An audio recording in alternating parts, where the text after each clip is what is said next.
Dagon. Tradução e adaptação de Bruno Godoy. Escrevo esse relato e luto contra uma indescritível fadiga mental, já que à noite eu estarei morto. Estou quebrado, sem dinheiro e sem o estoque da minha morfina que faz eu viver suportável. Dessa forma não posso reter a ansiedade por mais tempo. Vou pular do sótão, cruzar a janela e cair sobre a indecente rua lá de baixo. Não pensem que minha submissão à droga é devido à fraqueza e ao vício. Quando alguém pegar esse rápido rabisco, talvez entenda, mesmo que em parte, entenda o motivo pelo qual tive que me esquecer de tudo. Ou tive que chegar ao ponto mesmo de me matar. Foi em um canto esquecido do majestoso Pacífico que meu navio cargueiro, cujo controle estava sob minhas mãos, caiu vítima de um invasor mercante alemão. Estávamos no começo da Grande Guerra, e a força germânica não havia sentido nem de longe a degradação que estava por vir em sua força marítima. De modo que nosso cargueiro foi tomado como um verdadeiro prêmio de guerra, enquanto eu e meus companheiros da tripulação fomos tratados com a justa consideração destinada a prisioneiros navais. Tão arrogantes e liberal, de fato, foi a vigilância de nossos invasores que, passados 5 dias da captura, consegui fugir em um bote, levando água e provisões suficientes para um bom tempo à mercê do oceano. E foi longe, completamente à deriva, que percebi não ter nem ideia de onde eu estava. Eu nunca fui um navegador competente, por isso eu podia imaginar apenas vagamente pelo sol e pelas estrelas que eu estava em algum lugar ao sul do Equador. Da longitude eu não tive nenhum palpite. Nenhuma ilha e nenhuma praia estava à vista. O céu seguiu firme. E por dias naveguei sem rumo debaixo do escaldante sol, orando por encontrar algum navio ou para ser lançado às margens de alguma terra habitável. Porém, nenhum navio ou terra resgataram-me. Assim, comecei a me sufocar na vasta solidão oceânica daquele perpétuo azul contínuo. A mudança veio enquanto eu dormia. Os detalhes nunca eu saberei, pois eu estava num sono profundo, embora perturbado por emoções e infestado de sonhos, até que fui despertar para perceber que eu estava atolado numa viscosa planície preta de lama que tremeluzia a meu redor em ondas constantes até perder-se de vista. E lá, adiante, estava tombado e ancorado o meu bote. Embora eu deva supor que minha primeira comoção seria o espanto por essa transformação prodigiosa e tão inesperada de cenário, eu, na verdade, me sentia horrorizado no lugar de surpreso. Havia no ar e na podridão do solo um tributo sinistro que fez meu espírito gelar. Aquela região sem fim estava em putrefação, carcaças de peixes e outras coisas menos descritíveis projetando-se da lama podre. Talvez eu não deva supor transmitir em meras palavras a indizível hediondez que pode viver no absoluto silêncio de uma improdutiva imensidão. Nada ao alcance dos ouvidos. E nada à vista além da gosma preta. E mesmo assim, o caráter da inteireza, da quietude, da uniformidade da paisagem me oprimiu com um pânico nauseante. O sol se despejava de um cruel céu sem nuvens que para mim se mostrava como uma película de tinta preta, como se a abóbada celeste refletisse o lodo podre sob meus pés. Enquanto eu me arrastava até o bote, formulei a única teoria que para mim poderia explicar a minha posição atual. Causada por alguma agitação vulcânica sem precedentes, uma porção do fundo oceânico foi expelido à superfície, expondo regiões que por incontáveis eras permaneceram ocultas sob as insondáveis profundidades aquáticas. Tão volumosa era a extensão dessa nova terra que se erguera abaixo de mim, que eu não detectei nem o menor ruído de ondas, por mais que estimulasse os ouvidos, e nem sequer uma ave marinha sobrevoava para devorar as coisas mortas pelo lugar. Por horas passei pensativo, quando não planejando, sentado sobre o bote, que pela posição de lado me oferecia sombra enquanto o sol seguia seu movimento. À medida que o dia avançou, o solo foi perdendo a viscosidade, parecendo que secaria o suficiente para que em pouco tempo eu pudesse sobre ele andar. Descansei pouco naquela noite, e já no dia seguinte bolei uma trouxa com comida e água o suficiente para minha viagem pelo lodo seco em busca do ausente mar, e quem saberia, um possível resgate. Encontrei solo totalmente seco apenas na terceira manhã, seco o suficiente para caminhar com mais facilidade. O fedor dos peixes era enlouquecedor, mas eu tinha indícios mais graves para me preocupar do que um mal tão insignificante quanto o cheiro, e audaciosamente continuei rumo a destino nenhum.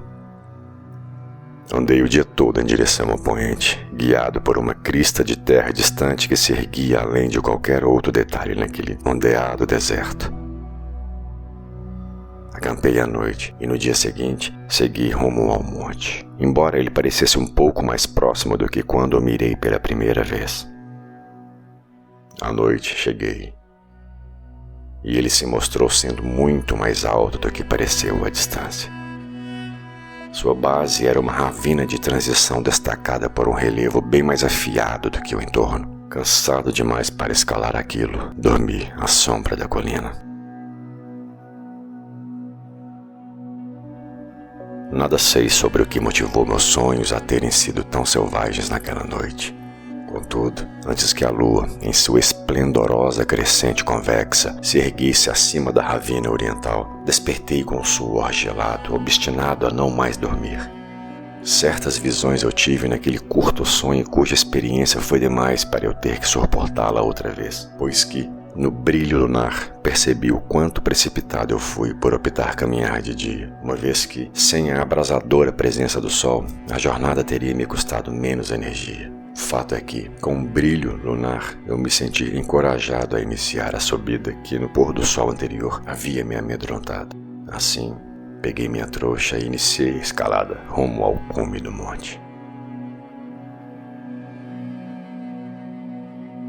Eu disse que a prolongada monotonia da ondeada planície havia sido uma fonte vaga de aversão, mas penso que meu horror foi muito maior quando atingi o cume e me deparei com a imensurável fenda ou desfiladeiro do outro lado do monte, cujos recessos assombreados a lua ainda não havia ganho altura o bastante para clareá-los.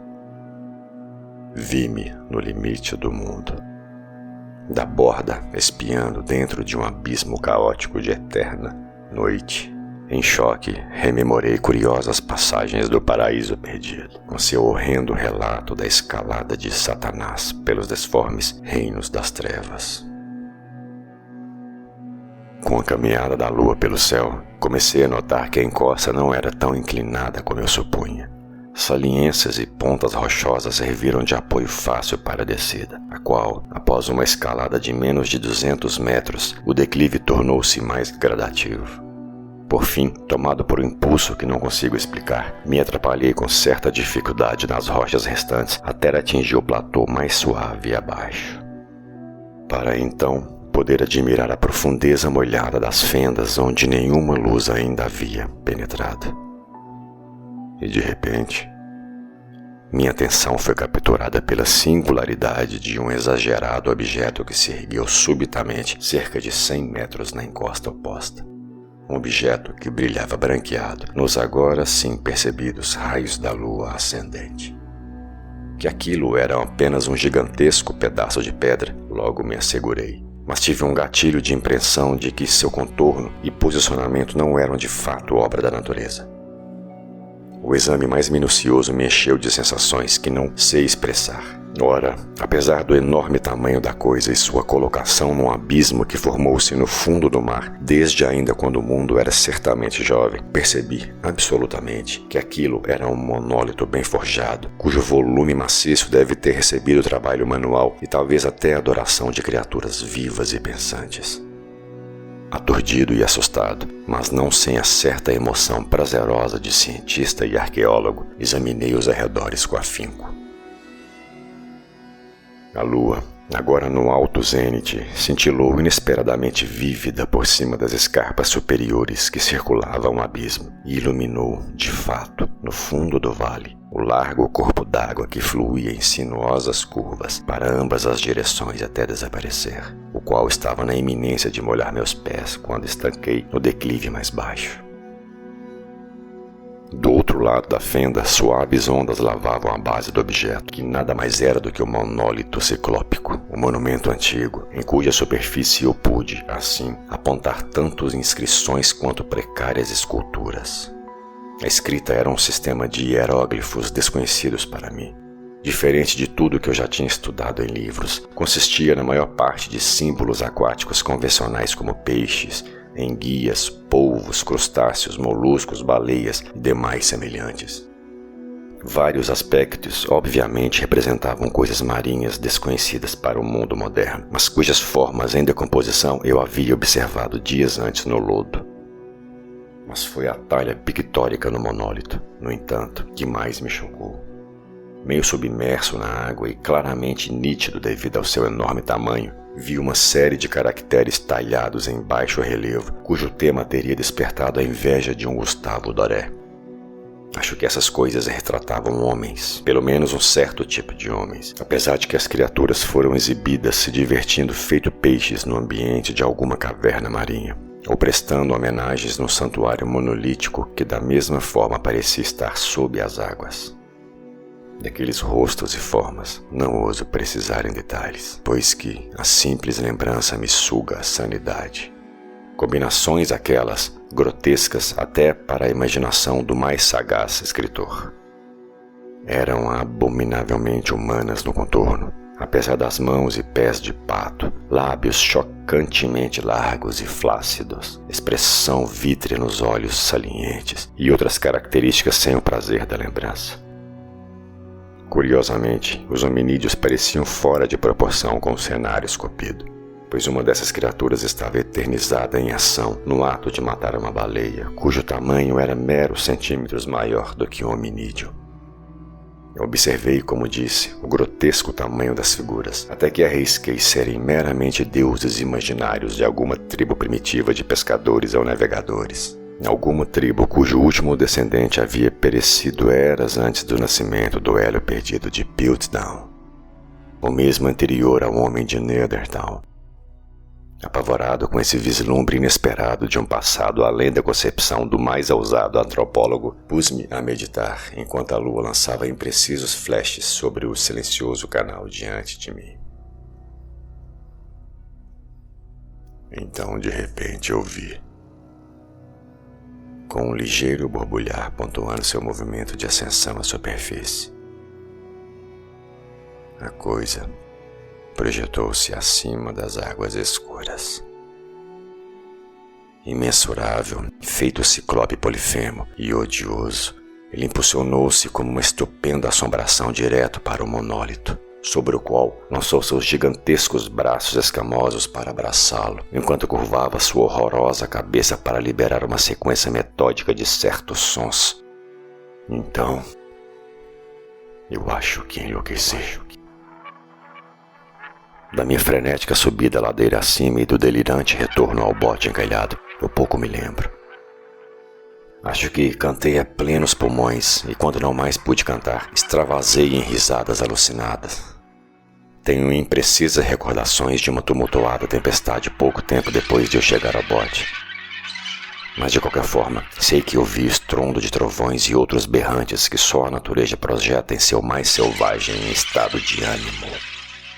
Quando escapei das sombras, eu já estava no hospital de São Francisco, levado para lá pelo capitão do navio americano que resgatara meu bote no meio do oceano. Em meu delírio, muito tagarelei, mas percebi que poucos davam atenção às minhas palavras. E sobre alguma revolução terrestre no fundo do Pacífico, meus salvadores nada sabiam. Nem julguei pertinente insistir no assunto, pois eu sabia que eles não acreditariam. Passado um tempo, eu consultei um renomado etnologista para apenas o divertir com minhas intricadas perguntas sobre a antiga lenda filisteu de Dagon, o deus peixe.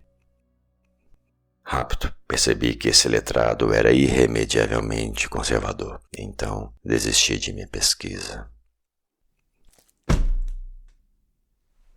Meia-noite. Especialmente quando a lua está em sua máxima minguante, que eu vejo a coisa. Tentei a morfina, mas a droga me dava apenas um sutil alívio temporário enquanto me puxava para suas garras como um escravo viciado. Agora devo encerrar tudo. Tendo escrito esse relato para informar meus colegas, ou, mais certo será, deixar uma diversão desdenhosa para curiosos. Muitas vezes me pergunto se tudo não poderia ter sido uma alucinação. Um surto febril pela exposição em demasia ao sol pelo qual passei ao fugir de bote após meu escape do navio alemão. Eu me pergunto, mas sempre surge vividamente à minha frente a terrível visão da coisa como resposta. Não consigo pensar nas profundezas oceânicas sem estremecer com as coisas sem nome que podem, nesse exato momento, estar rastejando e se debatendo naquele leito viscoso e vil, adorando antigos ídolos de pedra e esculpindo seus detestáveis autorretratos em submersos obeliscos de granito. Sonho com o dia em que suas garras fedorentas se elevarão das ondas e tragarão para baixo o resto da frágil humanidade exaurida pela guerra. Um dia em que os continentes despencarão e o leito oceânico se emergirá em meio a um pandemônio universal. O fim é chegado. Oh, eu vi um barulho à porta como se um poderoso corpo escorregadio se chocasse contra a maçaneta. A coisa não pode me encontrar, ela não vai. Deus, aquela mão, a janela, a janela!